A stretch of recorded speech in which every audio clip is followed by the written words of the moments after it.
তিনি ছিলেন মধ্যম আকৃতির সুঠাম দেহের অধিকারী একটি মানুষ।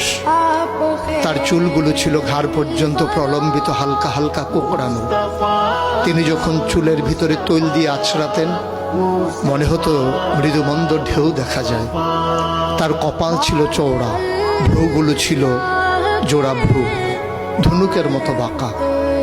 চোখের পাতাগুলো ছিল ফুটন্ত গোলাপের গোলাপি রঙের এক একটি পাপড়ির মতো।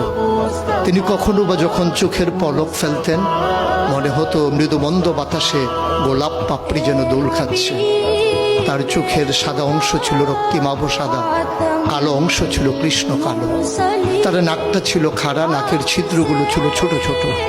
নাকের নিচে ছিল সরু চিকন গোঁফ, গোঁফের নিচেই সেই গোলাপি রঙের ঠোঁট।